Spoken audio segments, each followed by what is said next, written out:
kali ini sesuai dengan janji kita kemarin, kita mau cerita tentang pertama kali kita ketemu, abis itu sampai akhirnya kita menikah.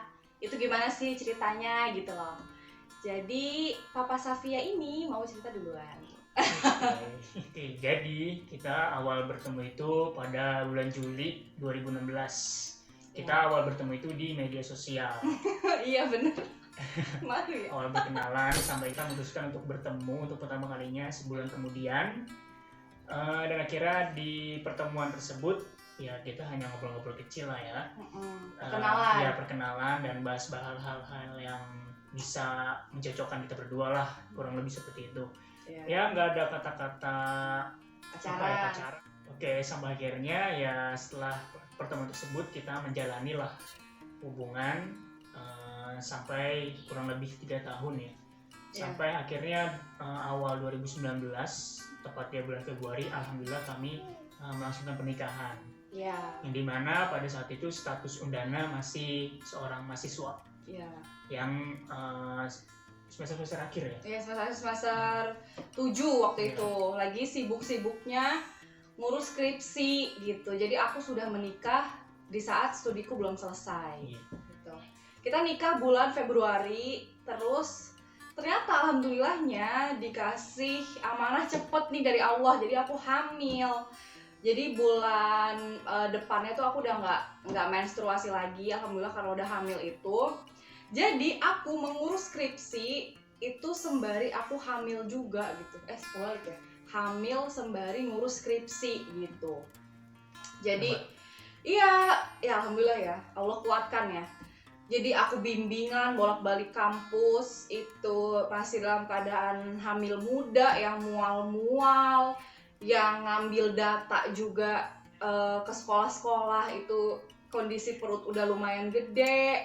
Sidang juga udah gede lagi perutnya, yudisium lebih gede lagi, sampai akhirnya wisuda itu udah usia kehamilan 9 bulan dan kurang lebih kalau nggak salah tuh 10 harian deh, 10 harian setelah wisuda itu aku melahirkan. Pada bulan November ya? Waktu itu kakak kan lahir kan November tanggal 8 ya. Waktu itu wisuda itu Oktober akhir gitu. Jadi ya begitulah perjuangannya, alhamdulillahnya. Perjalanan singkat. Perjalanannya gitu. Nah, untuk kalian yang belum nonton video aku yang sebelumnya, aku di situ udah cerita tentang kehamilan anak pertama. Kalian bisa cek video aku yang sebelumnya. Terus singkat cerita 2 bulan usia anak pertama kita itu kita memutuskan untuk ngontrak ya, ngontrak sendiri, sewa rumah, karena sebelumnya tuh kita tuh masih tinggal sama orang tuaku, sama mamaku gitu. Karena walau bagaimanapun juga kan dalam satu rumah itu nggak baik ya, ada lebih dari satu kepala keluarga gitu. Jadi setelah kita bicara ya, kita memutuskan untuk kami memutuskan untuk ngontrak sendiri gitu.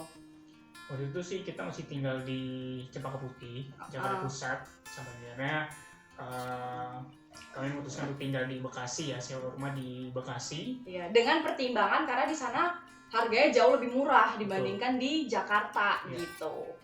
Seperti itu. Terus abis itu ceritanya apa? Kita cerita bukan suka dan duka. Rintangan, ujian awal pernikahan. Ya. Sebenarnya semua pernikahan itu kan punya ujiannya masing-masing ya. Nah, di sini kita mau cerita nih ujian awal pernikahan itu. Waktu kita udah pindah ke Bekasi, kita mikir nih, apa ya usaha yang bisa kita lakuin buat jadi keseharian kita lah untuk uang hari-hari gitu kan. Akhirnya kita berpikir untuk buka usaha frozen food. Nah, awal-awal buka sih jalan ya. Tapi setelahnya datanglah COVID. Awal-awal mula itu jalan, tapi semakin hari setelah datangnya COVID ini pendapatan semakin menurun, daya beli juga mungkin ya semakin menurun juga. Akhirnya ya udah nggak balik modal lagi, sudah tidak menutup. Nggak nutup lagi.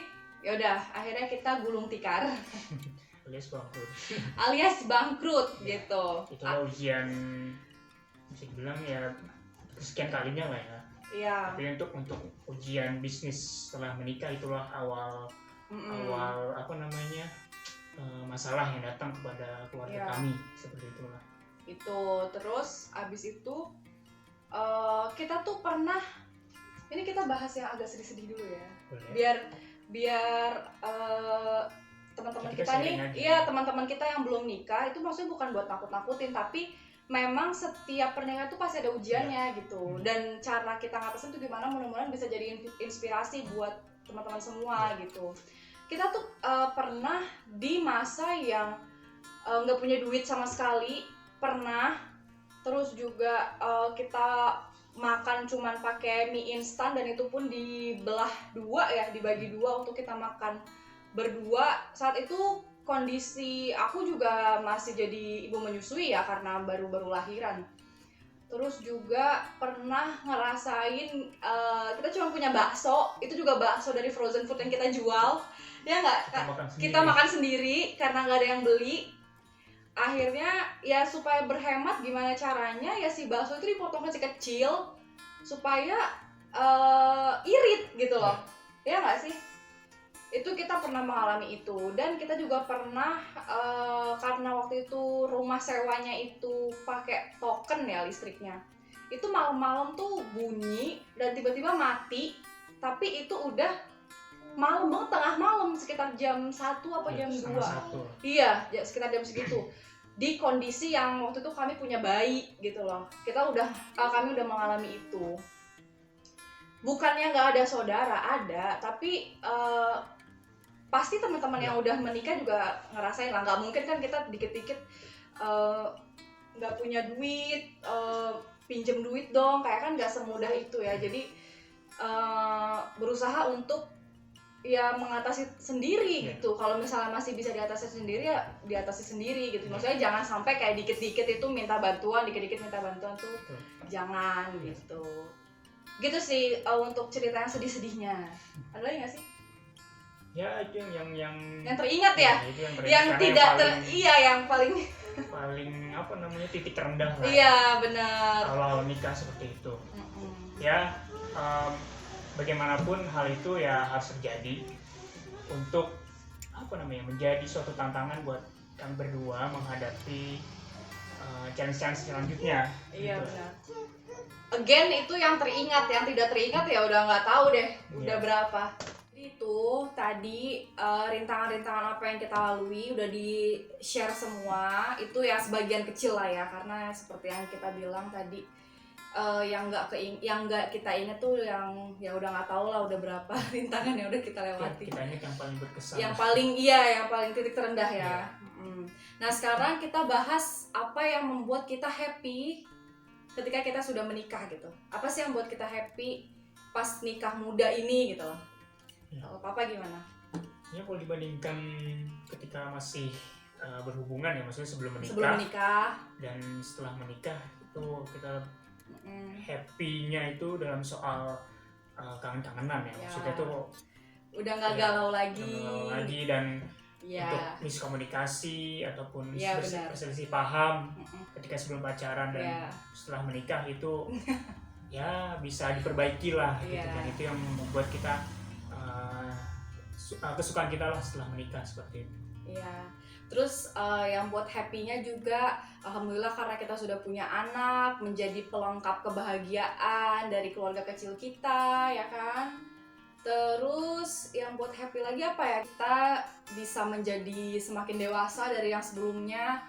Jadi setelah menikah dengan sebelum menikah tuh beda banget loh ya. Kalau dulu sebelum menikah, misal kita punya permasalahan dikit aja tuh langsung teriak-teriak, "Mak, Pak, begini." Udah minta tolong ini itu, tapi begitu menikah tuh semua beda gitu loh. Bahkan yang persoalan yang cukup penting pun kalau masih bisa diomongin berdua aja sama pasangan tuh, sama suami istri aja, itu ya udah itu dulu gitu. Jangan sampai keluar dari keluarga inti kita dulu gitu kan. Nah, jadi itu bisa membuat kita lebih dewasa juga. Ya gimana ya, kita ngurus manusia nih. Kalau misalnya kitanya nggak dewasa, ya gimana? Betul. nggak mungkin bisa kan. Jadi ya ketika kita udah menikah, karena semakin dewasa itu kita juga ketemu lagi sama teman-teman tuh pasti kita bisa apa ya, dijadiin ini juga nih, inspirasi buat mereka, ya nggak sih? Mereka tuh suka tanya-tanya, banyak loh teman-teman aku yang nanya. Diskusi Iya. gitu lah ya. Terlebih untuk mereka-mereka yang akan menikah itu biasa banget tuh ngubungin aku biasanya, tanya-tanya gitu. Iya. Ya nggak sih?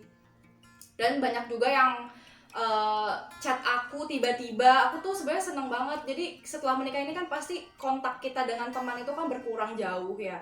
Dan aku juga sebenarnya untuk Instagram gitu-gitu tuh nggak terlalu apa namanya, aktif gitu. Aku tuh aktif di WA karena ya aku dagang gitu. Aku dagang di WA. Tapi teman-teman aku kan banyak yang nggak punya nomor aku juga. Terus mereka tuh suka tanya gitu loh. Apa kabar, kemana aja, kok kayak ngilang sih, gimana, kayak sibuk banget, kayak gitu-gitu loh. Terus kayak sering juga ada yang nanya, kayaknya happy banget ya kamu pas nikah, nggak pernah ada kabar-kabar miring atau maksudnya kayak berantem gitu. Terus aku bilang, nah makanya itu juga yang membuat kita bikin video ini gitu loh. Jadi nggak mungkin yang namanya dalam hubungan tuh mulus mulu, nggak ada berantem tuh nggak mungkin. Tapi kan ketika kita berantem, nggak mungkin kita nge-share ke publik, ini loh lagi berantem gini-gini, curhat di sosial media tuh nggak banget, nggak mungkin sih. Sebisa mungkin jangan pernah sosial media itu dijadikan tempat curhat, apalagi tentang suami istri gitu loh. Jangan sampai ada orang yang tahu kalau kita tuh berantem. Ya jadi itu ya, jangan sampai kita ngupdate ke sosial media kalau ada masalah nih di antara kita nih di rumah tangga kita tuh, jangan sampai ada yang tahu gitu loh. Terus curhat-curhat ke teman juga nggak perlu. Kalau misalnya memang ada masalah ya dibicarakan baik-baik dengan pasangan. Kalau nggak bisa juga ya hubungi orang terdekat, siapa ya, orang tua kita masing-masing, ya nggak sih? Karena mereka tuh kalau bagaimanapun mereka tempat kita kembali kalau misalnya kita nggak bisa nyelesain masalah gitu. Ya pokoknya intinya setiap pernikahan itu pasti ada masalahnya, kecil atau besar itu pasti ada. Apalagi buat baru nih baru ya, pasangan baru, apalagi kita masih muda. Iya benar. Masih muda lah ya, yang pasti. Gengsi, kita masih gengsi. Masih banyak pembelajaran, terutama saya sebagai suami dan juga sebagai aku papa juga ya, dan istri, juga bundanya. Kami akan menjadikan setiap perselisihan itu sebagai pelajaran dan kedepannya mengevaluasi kekurangan-kekurangan yang kami miliki, seperti itu. Oke, jadi seperti biasa anak kami yang kecil si Adi udah bangun dan kakak juga udah mulai manggil-manggil. Kita sudahi saja video kali ini, sampai di sini kita cut dulu. Nanti di video selanjutnya kita bakal sharing lagi tentang apa namanya tuh, tugas-tugas sebagai seorang suami itu kayak gimana sih, sebagai istri itu gimana sih, terus manajemen tugas-tugasnya tuh gimana biar bisa semua kita lakuin hanya berdua tanpa orang tua, mertua, neni ataupun pekerja rumah tangga. Oke? Kita bakal sharing bagaimana kami berdua itu memanajemen keluarga kami. Kita akan menjelaskan sedetail-detailnya ya. Kita akan sharing gimana sih caranya, karena ini tuh banyak juga yang nanya, baik dari saya maupun dari Undana. Nanti kita bakal sharing di video selanjutnya ya. Ya, karena durasi juga ya.